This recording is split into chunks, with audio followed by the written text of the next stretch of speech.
Hey Shane, how's it going? Hey man, I'm a little under the weather, but doing a little better than yesterday, all things considered. How are you? Doing well. Woke up last night and saw the market selling off pretty good and opened up that way, bouncing a little bit. I'm looking forward to some of your comments here to maybe guide me through this as well.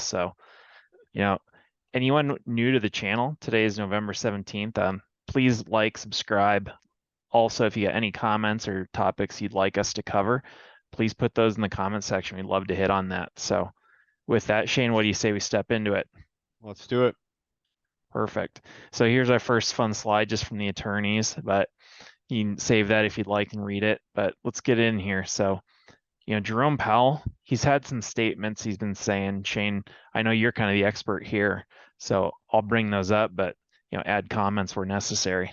Yeah, I just think it's important to keep this front and center because this is the lens through which to view the market for now. So the Fed is in charge. Everything that the market's going to do is going to be based on what these guys say and what they do with their interest rate decisions as they battle the extremely high inflation that we're seeing throughout the economy and really not just in the United States, but globally as well. So I just think it's important to keep this front and center. So this was from the most recent press conference on November 3rd, and Powell was very clear that they were going to continue to make ongoing rate hikes.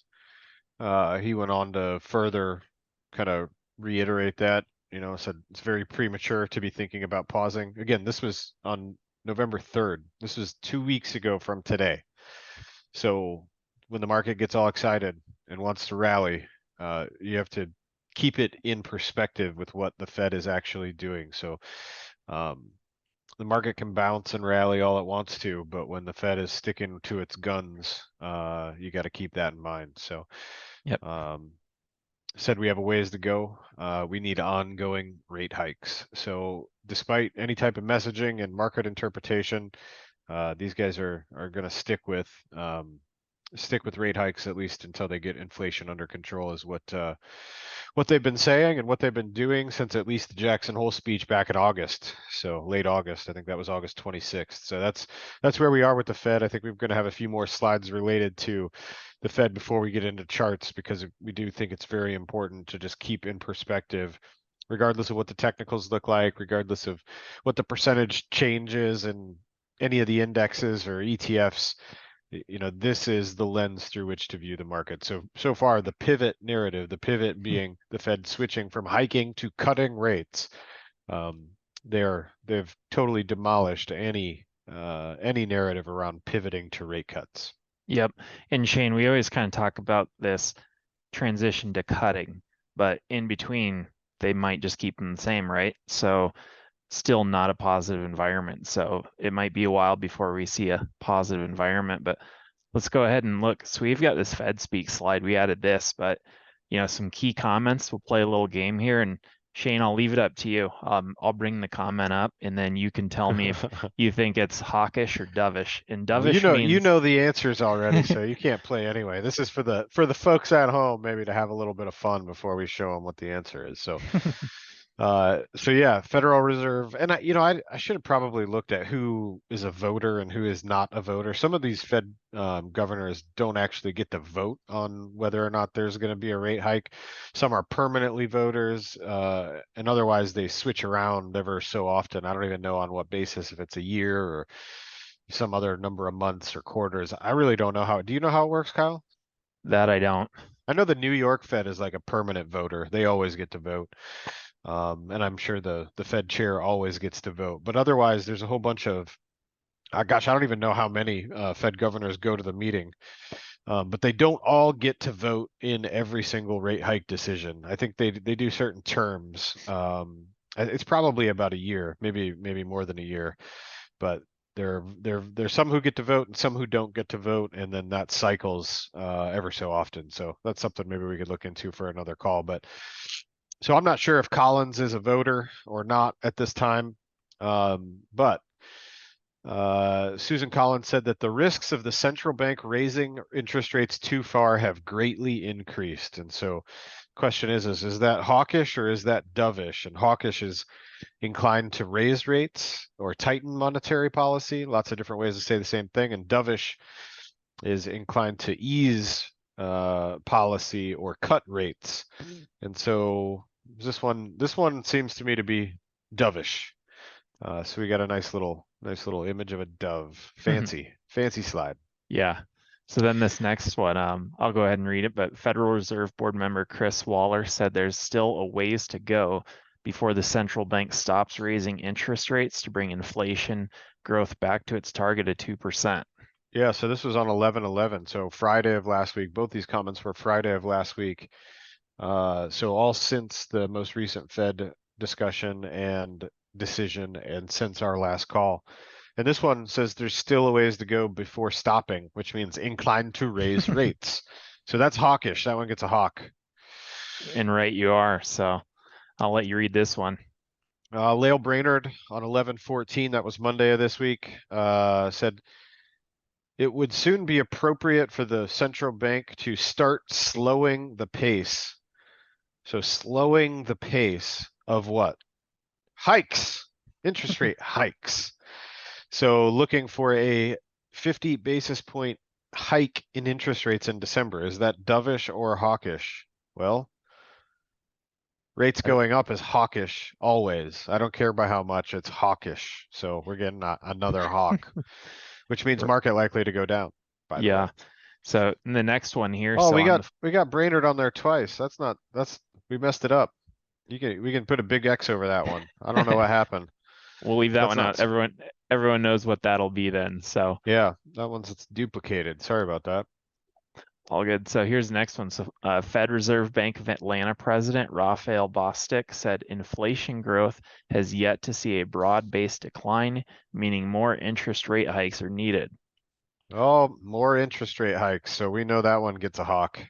Yep. I'll let you read this one. We got Waller. This is just yesterday. Waller says that recent economic data has left him increasingly comfortable with the idea of slowing the pace. What are we slowing the pace of, Kyle? Rate hikes. Oh, so we're hiking rates still. Hawk. So here's another one. So Fed Reserve Bank of San Francisco President Mary Daly said a range of 4.75% to 5.25% is a reasonable expectation for peak interest rates, implying the current cycle is close to done. So is the current cycle done? I don't think it is. It's close to done. You know what else is interesting about this is that's the first time I've seen 5.25 on the top end of the range. Previously the highest end of the range I saw was 5. And if they hike by 50 basis points in December, they will be at 4.5. So this implies another 75 basis points worth of hikes before they're done, after hiking yet again by 50 basis points in December. If you haven't noticed, I've said the word hike like 100 times. So this still, while they try to make it sound dovish and the market might want to interpret it as dovish, they're still hiking rates and this one gets a hawk. There we go. All right, one last one. So Federal Reserve Bank of New York President John Williams said monetary policy should continue to focus on economic stability and not financial market stress. Well, there you go. So this one doesn't really tell you exactly whether it's inclined to hike or inclined to not hike. But if you read between the lines, it says, forget about the stock market. If the stock market goes down, so what? That's not a good reason to cut interest rates or take our foot off the gas as it relates to hiking. So the idea is to get economic stability, which means price stability, which means lower inflation, which means rate hikes. So this one gets a hawk too. So, yep.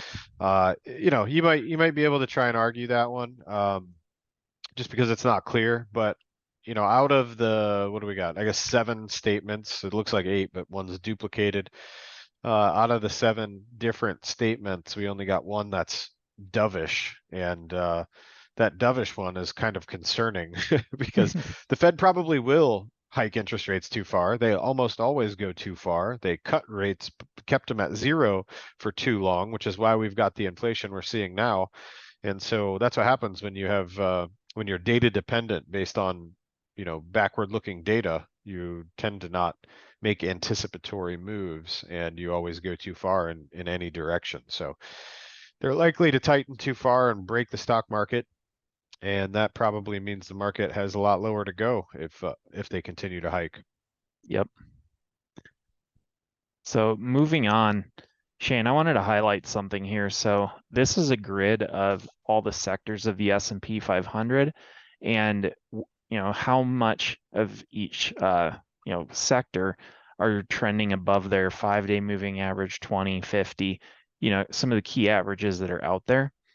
And what you'll notice, the 50-day moving average, which is pretty important, the majority of those that are leading, it's energy, industrials, materials. And I highlight that because the question might be, I had these tech stocks that were high flyers going into this. They're beaten down. Won't they be the leaders going forward? And a lot of times what you see when you get a bear market is new leaders emerge. And right now, this is telling you loud and clear that, some of these sectors, that's where the growth is, not so much the names of yesterday. Yeah, no, it's insightful. So, and what I wanted to hit on with that is this question here. So people are looking at their portfolio and they're wondering, what do you do? So I put a little question up here and it's my investment portfolio is down. What should I do now? So it's A, hold on. The value of my portfolio will rebound and go up in the long run. It always does. B, bail on stocks and buy bonds or go to cash. C, consult a professional. It will focus on risk management and employ an action plan that doesn't just reshuffle the deck. So I put these numbers up for a reason, and that is if you're looking at, A, well, you get down here, if you lose 40%, you need to earn 67% just to get back to even. And you could have moved to cash and avoided some of that in doing so, rather than needing that 67% return just to get back to even. You could have just got that 40% lower number, and you could argue that means you earned about 27% on cash. So we just looked at those names earlier. If you own Meta and some of these other names that have just gotten beaten down, it might be time to look at A and say that might not be the best way to go. Maybe it's time to be a little more active. B, you never want to fully bail. That's just a very hard one to manage. And then C, consult a professional that talks about risk management, not in the context of here's a pie chart, let's rebalance a little bit, but have a real conversation of if correlations break, as we've seen, when you get market panics, everything can sell off. There's different ways to do that, and it's good to have somebody that's going to have that conversation. Obviously that's answer C, but I'll tell you what, man, what trips me out the most about this kind of a chart that you see on the left is like people, for whatever reason, they feel like, if you lose 40%, I'll just use that since you used it earlier. If you're down 40% in a stock and you need to make 67% to get back to even, it never ceases to amaze me that people think they need that same stock that lost them the 40% to make them the 67% back. I mean, you're asking a stock that just went down 40% to now go up by 67% despite the economic environment worsening.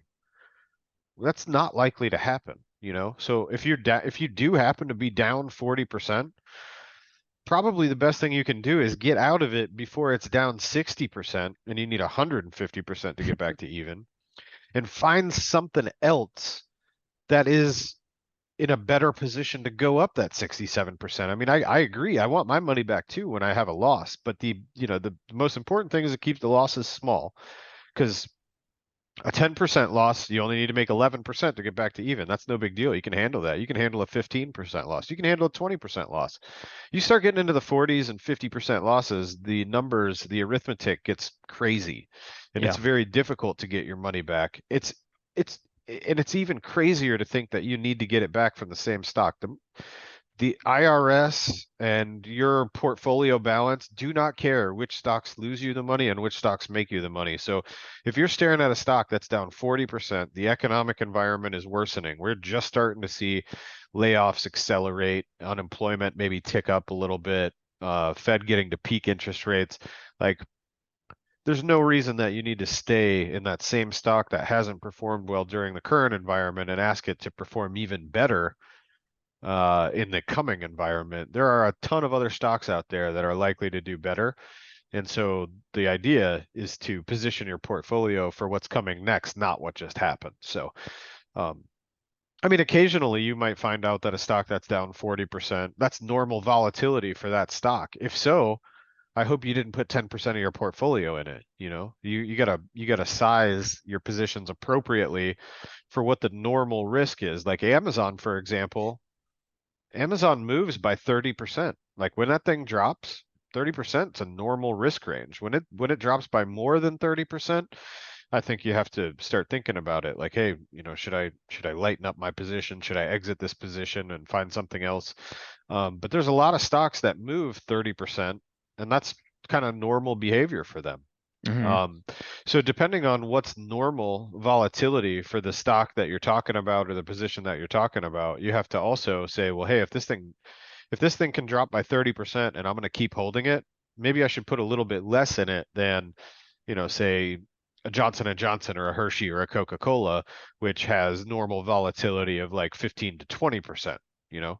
So position sizing is another huge aspect of this. And so yeah, two things: position sizing, and the stock that lost you the money is not the stock that that you need to make the money back in. Yeah. And here's one I'll just highlight because you've brought it up so much. 80% loss. That's been Bitcoin.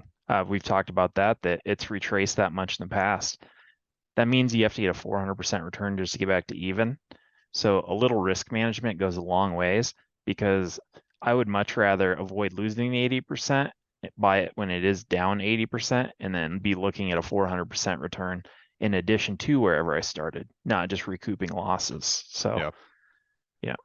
And then Shane, we've talked about this one a number of times, but Fed hiking and CPI. You want to talk to this one? Yeah, maybe we should have moved this one up like after we had the Fed slide, but this is again, it's the most important lens through which to view the market, and this is assuming CPI grows by 33 basis points month over month. If you want to go forward one, and it'll get highlighted there. There you go. Oh, you did all of them at once. Sorry, threw me off a little bit there.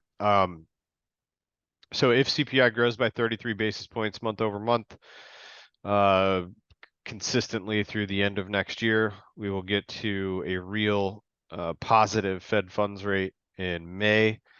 Again, that's assuming a couple things, that CPI grows by 33 basis points each month, and also that the Fed hikes interest rates based on the schedule we see in the rate increase column, which means a 50 basis point hike in December, 25 basis point hike in January, another 25 basis point hike in March, and then they pause. This scenario also shows that inflation flattens out at 4% by October of 2023. And if the Fed really wants inflation at 2%, and this plays out, they're going to have to start hiking rates again in order to get that to come down. So we'll see. That's an eternity away. A lot of things can change between now and then. So this is just a loose projection, but it's the best one I can come up with so far. And yeah, I wouldn't look for them to be done hiking until March at this point. Just looking at this chart. Yep. And then Shane, we talk about this one all the time, and maybe our order is a little out, so we could have put this closer to that risk management slide. But key thing in a bear market is you get some really fierce rallies that make you question everything about what you thought when you had those bear goggles on. This is 2008, so we had a rally of 14, 9, 20, 26%. And if you thought those were the bottoms and you got in total, peak to trough, 57% loss. So, bear markets are deceiving and a lot of volatility. Yep, don't get fooled. So Let's go ahead and just zoom out. So, here's the S&P 500 represented by ticker, SPY. That's the ETF. And just big picture, we're still in the downtrend. We're still below. We got the 200-day here. We did get above the 50. And, key point here is look at the year end. So 2020 and then the COVID high. So we're getting down there, but we're not quite there yet. Yep, back above the year-end 2020 number, so that's good. Not all of 2021 gains are fully erased, but most of them have been eviscerated. So, Yep. And yep. here's a zoomed in view, and we have lower highs coming in here. And when we look at it close, we did get a sell-off today, but we kind of bounced. I don't know if it's going to hold. I'm not going to speculate, and I'm certainly not going to be, wagering my future on today's or one day's action. But we're still within this channel. Shane, what are you seeing?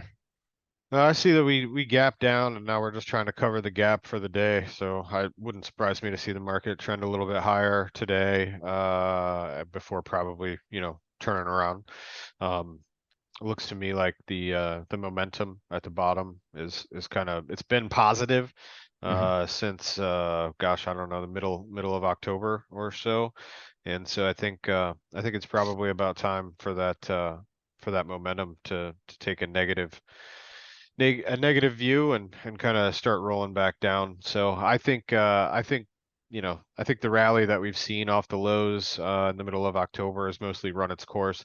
I'm a little surprised that we didn't go a little higher and actually tag that 200-day moving average. So I think that's still, that's still easily in the cards. That's still easily possible to see that happen. But I mean, momentum's been positive since October 13th is the date I got. So that's over a month of positive momentum. That's a pretty good extended rally, and I think it's probably time for it to start inching its way lower, and we'll test that, that upward sloping purple line. If we break below that, easily to the 50-day, and if we break below the 50-day, easily back to 368 or so, and if 368 breaks, could easily go back to 348, 350. And as we've been saying for many months on the call, there's no reason that the market shouldn't go back to the pre-COVID highs. So that's, that 339 level is that's probably going to be a pretty major level of support. And if the Fed, if the market got all the way down there and the Fed paused interest rate hikes, I'd probably call that a bottom for this move and say that you could get a little bit more aggressive about buying stocks on that next upswing. So I think we're getting closer. This bear market's not going to last forever. There's going to be an end to it. It will have a bottom eventually. I'm just not really willing to say that we've put the bottom in for sure yet. I think it's more likely now than it has been in a while. But the Fed's going to be raising interest rates for a little while longer. So I think, again, any amount of rate hike, even hiking by less, is still hawkish. It still increases the discount rate that you have to use for future cash flows. It still makes borrowing a little bit harder than it was before.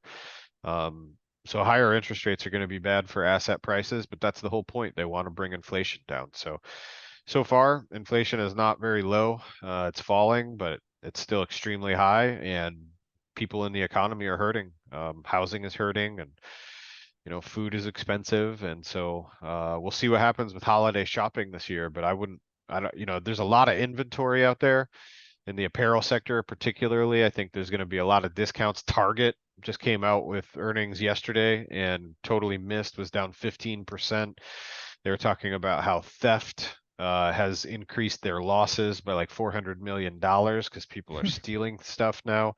Not that they weren't before, but they're stealing stuff at an accelerated rate for Target to actually call that out in their earnings. So Target did not do well, and Walmart was out the day before saying, it was groceries that saved Walmart's day. And let me tell you, that's not bullish. I don't, I don't mean any disrespect to Walmart or to anybody when I say this, but when more people are shopping for their groceries at Walmart, that is not a sign of a healthy economy. Nope. I mean, it just isn't, and so I think it's unfortunate, and I'm glad people have the ability to at least get some cheap stuff from Walmart.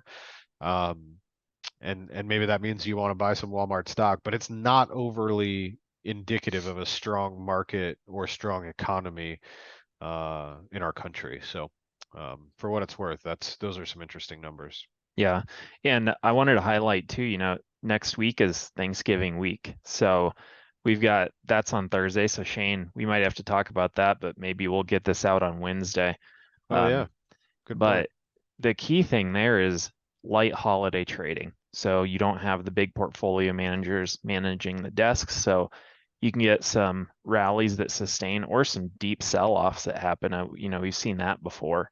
Yeah, so we'll see how it shapes up, but interesting coming up here into resistance at a time when usually there's lower volume getting traded. So Was that last year when the Friday after Thanksgiving was like the worst Friday after Thanksgiving in the history? Was that last year? Do you remember?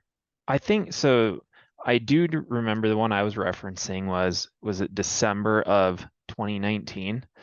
I think on Christmas Eve, the market was just getting obliterated and bottomed for a bit, but yeah, it can get volatile, Sometimes too, I've seen OPEC will have a meeting on Thanksgiving and that can deliver I, depends on what It side of the was. trade you're on, but It was last year. Last year I was just looking last year. Let's see, where'd my little drawing tool go? On Friday, let's see, it was Friday, the 26th of November last year. The market dropped from a high on the prior close. It dropped 2.23%, which doesn't seem like much given all the big swings we've seen so far this year. But I mean, we're lapping 1 year from the highs in the NASDAQ and the highs in Bitcoin, which were November of 2021. So like that was the first kind of shot across the bow that like, hey, something's going on, and you might want to start paying a little bit closer attention on the downside. Because again, the Nasdaq peaked. What was it, like November? Nasdaq peaked November 22nd yeah, of right there. last year. So, yeah, that's Tuesday of next week. So I wonder if that'll signal another shift in the market, but I don't know. Maybe it'll just signal the final phase of this bear market, and who knows? Maybe it could accelerate further to the downside. Yeah, so we'll see, but look at the Nasdaq again, same thing. So downtrend, we're over the 50-day moving average here. But big thing on this slide is we are under the 2020 close. So all those gains have been given back. And now we're just over the pre-COVID high. So, if we zoom in right now, I'm watching this and I guess I was a little surprised. So I'm watching it here. It looked like just a perfect short. We've bounced back up to where yesterday closed. Like you said, Shane, I wouldn't be the least bit surprised to see it start rolling here and find some new lows again. Yep, that's what it looks like to me. I mean, you've got the 50-day support there. Market wanted to bounce and cover that gap. You can see there's a gap actually, down there around 270 from, I don't know, a week or so ago. But I mean, yeah, honestly, 2 weeks ago, the market was sitting on its lows for the year. So what's changed really since the Fed came out and said they're going to keep hiking rates? Nothing. Just more of them have come out and reiterated that they're going to keep hiking rates. Maybe they'll do it a little bit more slowly, but I mean, going back to the chart that we had projecting Fed interest rate hikes out till March, we've been expecting them to dial it back to 50 basis points in December since like 3 or 4 months ago. That's not news. It's like anybody who didn't already expect that has been out to lunch. So a hike of 50 basis points is not bullish. It's not dovish. It's not anything to get excited about. So as the market goes higher, it probably just gives you a new opportunity to short it or unload some of the stocks that you wish you had sold before. So maybe some time for some tax loss planning, some harvesting of some long-term gains, coupled with the harvesting of some short-term losses, and kind of revamp your portfolio without having to pay Uncle Sam too much. Yep. And then Shane, just turning back to our 60/40 portfolio, we always track down about 18.5% for the year. And key thing here, it's based on this idea that when one zigs, the other zags, and that doesn't always hold true, as a lot of people are finding out. And unfortunately, it just isn't providing that safety. So, if you're curious, want to learn other ways, definitely shoot us a message.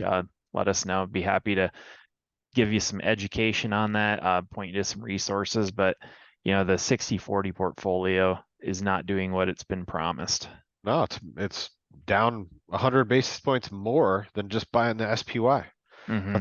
That's not ever supposed to happen. So if somebody told you that your balanced portfolio was safe and it would usually go down less than the market and go up less, like that, it would just be less volatile. That is not playing out, and we're probably entering a 30-year bear market in bonds. So be careful with the pie chart prison type Yep. portfolios.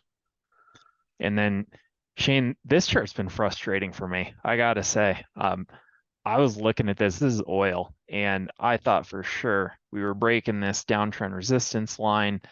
Maybe we'd have a little dip, and here we go up to 100 and some odd dollars a barrel. And, you know, I think a lot of people have felt that way, and it's doing the exact opposite. Right now, it's telling me if I knew nothing about oil and I just look at this chart, I'd say 76 is pretty likely. We might even go a little lower.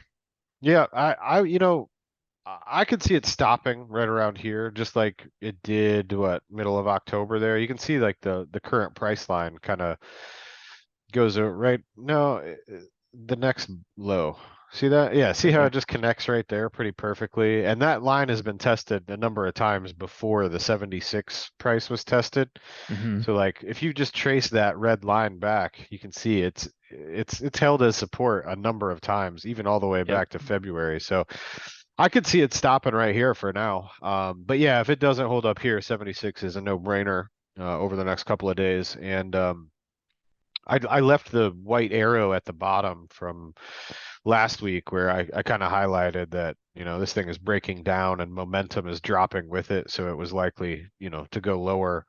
It doesn't always work that way. I don't use momentum as a primary trading indicator, but I use it as a confirming indicator. So if the technical is set up so that I think it's going to go down, and then I see the momentum also ticking in that direction, I'll use it as a confirming trade to either put it on or not put it on, or to size it up if I really think all the stars are aligning together. So this was one where I was pretty sure we would see at least some kind of drop from last week, and so we got it. That might have run its course though by now. And I don't think oil is going to go materially lower as long as it holds up above $60 a barrel. The oil companies will keep making money. But I think this chart's it's very pretty technically speaking. I mean, the levels that we've got on here, the price just continues to react to them Hmm. almost with perfection. So, if I traded futures and I traded crude oil with the cartels, I think I'd be cleaning up. But I don't trade it, so I don't know. It's Yeah. easy. It's easy to say when you don't have any money on the line, that's for sure. As If you want to make something hard, put some money into it, and it'll suddenly get very difficult. you bet. So, you know, there are easier trades. So this is one we've highlighted, just XLE, so the energy producers. They've done really well. Shane, you highlighted down here, you know, MACD, like you referenced, really good momentum indicator, kind of turning here. No surprise, we had this huge rally up right in line with this prior high. So totally normal price action to see it kind of back test here before it makes that next leg higher. The past couple weeks on this call, I've said selling covered calls at 95 is probably going to pay you. Yep. And it went straight to 95 and basically turned around. We had sold covered calls at 95 on our XLE position for Elevate clients. And I got to buy those calls back yesterday. We could have made a little bit more money if I didn't buy them back yesterday and instead waited till today, but we captured, more than 50% of the premium. So just free money the way we see it. We agreed to sell a stock at 95 that we probably bought for 60 or less way back when. And we never even had to sell it, just got to keep the premium or most of the premium. So that's how you sell covered calls. And to me, it just wasn't worth the risk of keeping it open. When you can book a nice profit, capture more than half of the premium from selling calls and get to keep your stock, which just because I sold covered calls at 95 doesn't mean I don't want to stay long XLE. Oil stocks are They have the best momentum in the market. They're above their 50-day moving average, above the 200-day moving average. They're cheap on a valuation basis. I mean, this is a great place to be. So didn't want to exit the position at 95. But I thought that it would go towards 95 and not go above it before November 18th, which is tomorrow. And so that was a pretty good bet. That it was. And I just thought I'd highlight one thing. So we have a double top here, but Shane, you mentioned 95. Why not 95.50? Why not a different number? And it's funny, the psychology of a round number. Everybody else, it's easy to gravitate to 95. And you'd be surprised how often price action, as it hits those round numbers that end in a 5 or a 0, how often it will reject off that before it goes higher. So I wonder how yeah. much of that has to do with where options are priced though too, or like where they're struck, because like Mhm. you can't sell or trade an option on XLE at $93.26. It's, Right. 90 or it's 95 or maybe 92.50. Sometimes it's every single dollar. Um, so I wonder how much of that has to do with it, because market makers can push prices to where they want them and, push certain things in the money and out of the money. The only reason I was saying 95 was because that's where our covered call was that we had sold. So that was kind of the reason I was using that number. But yeah, you're right. I mean, there's definitely psychological factors at those round numbers. Yep. And then Shane, here's Bitcoin, and man, this is one you're just hearing the story about FTX.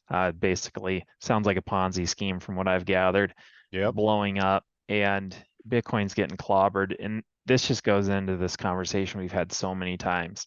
If something is in a downtrend, it would be, it'll surprise you every time how low it can go. And to me, I still look at this and I'm not a dip buyer here. I'll No. let this settle out. This thing Yeah, just no, looks that terrible.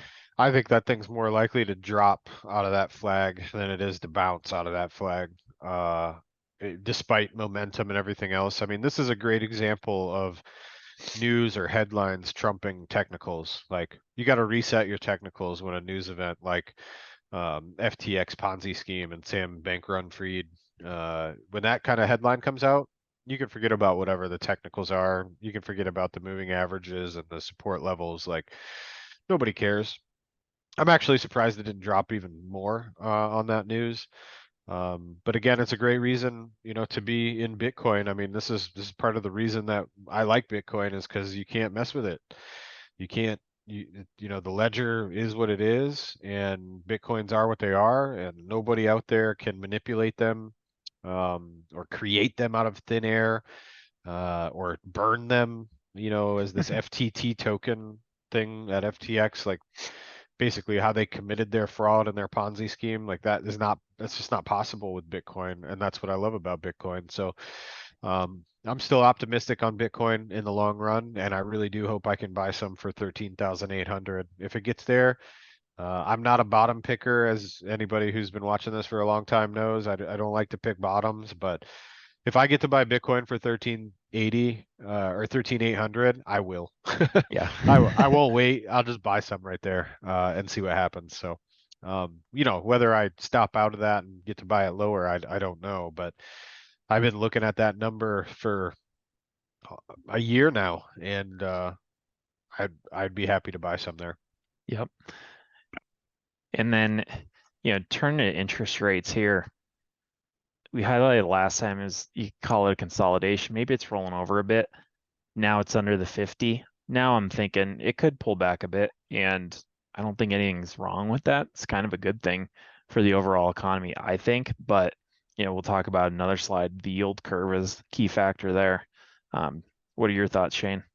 Yep, that doesn't look too constructive. I mean, about the only thing that you can say is that it's the momentum's starting to get a little bit less negative, and maybe it's overdue for a bit of a bounce. But until we get back above that downward sloping purple line there, the trend is kind of lower. We got a couple of lower highs and a couple of lower lows, and wouldn't surprise me to see it just kind of grind sideways as the 200-day moving average goes up higher, and they kind of meet just consolidation before the next move one way or the other. I think likely higher. Um, But who knows? I would expect it to move sideways for a bit. So, if you're in the market for a mortgage, you might want to pay close attention to this. Might want to go out and lock in that rate right now if you're concerned it goes back higher. But I personally think we'll probably be grinding. I guess the next Fed meeting is like what, December 13th. So we'll see what happens there. But I think we can count on the Fed hiking rates by at least 50 basis points, 50 basis points. Hmm. And it's hard to say how the 10-year exactly will react and how mortgage rates will react to that. But it's a little weird to expect 10-year rates to continue going lower when we know that the Fed's going to hike again. Um, so yeah, that's a tough call. I'm glad I'm not in the market for a mortgage, put it that way. Yep. And then here's part of that too is the higher yields. It's led to a stronger dollar. Now we broke down and here it is testing the 200-day. So if I was buying dollars, I kind of like it right here. It looks like it might curl right back up again. What are your thoughts? Yeah, I mean, dropping to the 200-day moving average is pretty signature behavior after you have those consecutive lower highs and lower lows. So that's a breakdown of a very long-term trend going back to February. Um, so we're kind of in a reset pattern here for this chart. Like everything that you see there so far, it's probably time to kind of redraw, recalibrate, and I could see it bounce, but I don't necessarily know that it's going to go straight back to a high. I mean, we may have seen the peak dollar for this cycle. If the Fed starts slowing their pace while other global central banks are kind of just getting started on their rate hike cycles, like in Europe, for example. Um, and I don't know how much resolve Europe actually has to keep raising rates, but if if Europe and other global central banks hike faster than the Fed going forward from here, then the dollar really should not put in a new high. Not saying it can't, but um, we'll see. So, a run back to the 50-day moving average, but maybe that keeps the lid on things for now. Like maybe it just kind of consolidates between the 50 and the 200 for a few months before we see which way it's actually going to go. So, um, I don't see a lot of edge in Yep, this chart, to be honest.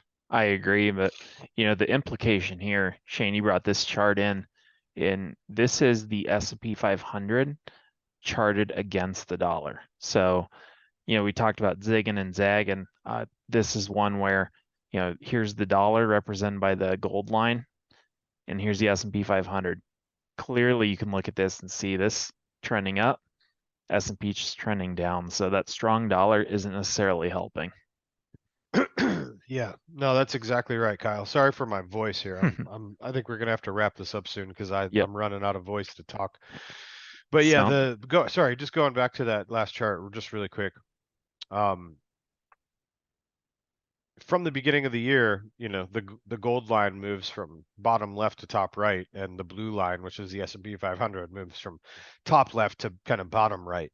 So overall, the long-term trend is that the dollar's been going up and the market's been going down. But you can see since basically the beginning of October, when the dollar or the orange line peaked, the blue line sort of bottomed. And so if the dollar continues to fall from here, the market absolutely can continue to rise.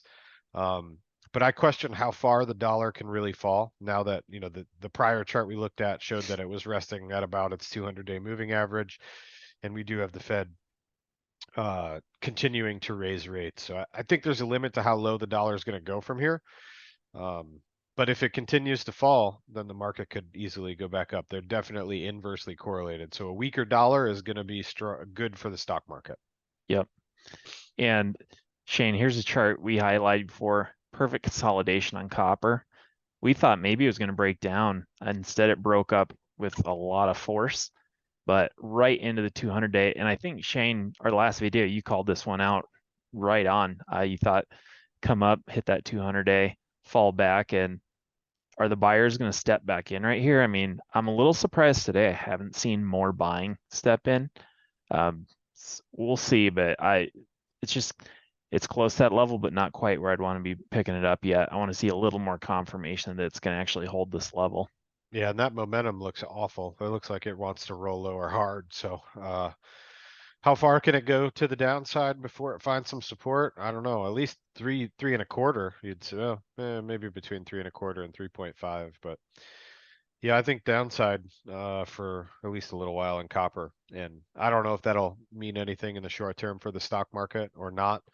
Um, Usually copper impacts the market on a little bit of a longer time frame, not just a couple of days. So Hmm. I wouldn't put too much stock in this, but just wanted to keep it updated since we had been talking about it the past few weeks and clearly rejected by the 200-day moving average. If anything, that's what I would expect to see from the market. Like I said earlier, I'm a little surprised that the S&P 500 didn't go a little closer to its 200-day moving average before this most recent turnaround. Um, so maybe it will, maybe that's on deck. Yep. And, fundamentals, you said it last time, that was a beautiful chart if you didn't consider fundamentals, but here's the fundamental picture. We've got an inverted yield curve, the likes of which we have not seen since before 2000. That is not positive. So I don't know if you got something to add there. Let's go ahead and step through the bank balance sheet. No, I mean that one I would say like that's a major breakdown to the negative 68 basis points. Like before it was negative 51 basis points, that was the low. So it kind of crashed through that low. And now it's at levels we haven't seen since 1981. I just pulled up the chart to look. So September of 1981 was the last time that this year, or sorry, maybe February of 82. Sorry, I was off by a little bit. February of 82 is the last time that the yield curve was this inverted. Um, so draw your own correlations, I guess, as to what that means for the market, but it's not good for the economy in general. So, No. yeah, we can move on. And then here is the US central bank balance sheet. And the big thing here is they've been selling treasuries off into the market as part of the rate hiking and, slowing the economy. And we're actually seeing it now. So that's just something, it's just not positive for growth. Yeah, the balance sheet is actually now below where we started the year, which is crazy. I didn't think they had it in them, but it looks like they've kind of accelerated the roll off. And this is a phantom rate hike. So while you got the Fed talking about slowing rate hikes, right, from 75 to 50 basis points and pausing, they are not apparently slowing down the balance sheet unwind. So they're talking out of both sides of their mouth. So they can say all they want that they're, cutting or reducing the pace of interest rate hikes and pausing and all these other things.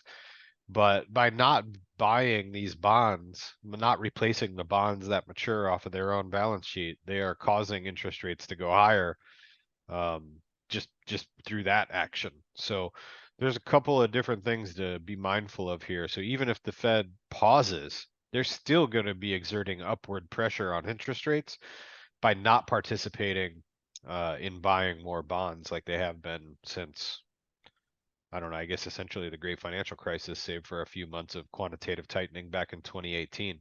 Yep. So in 2018, by the way, was the last time that the S&P 500 was down for a calendar year.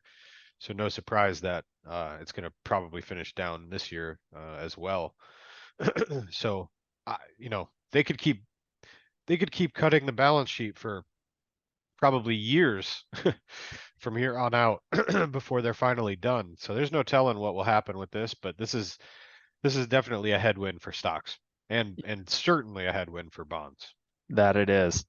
And, where does that come through? Well, looking here, if you want to buy a house right now, we did see a little bit of relief in the 30-year, but we're back at levels here. So there's 2007 when rates were up here and we're up through that. So we'll see where rates go, but that is not going to help the home buyers out there.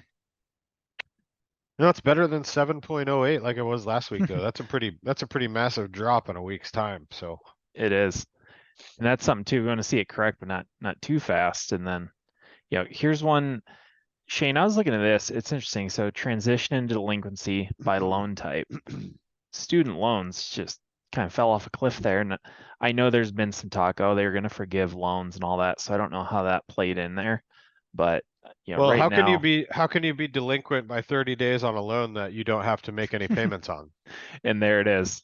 That's it. I mean, there's a moratorium on, they haven't forgiven the debt, but the vast majority of people do not need to make payments on their student loans right now.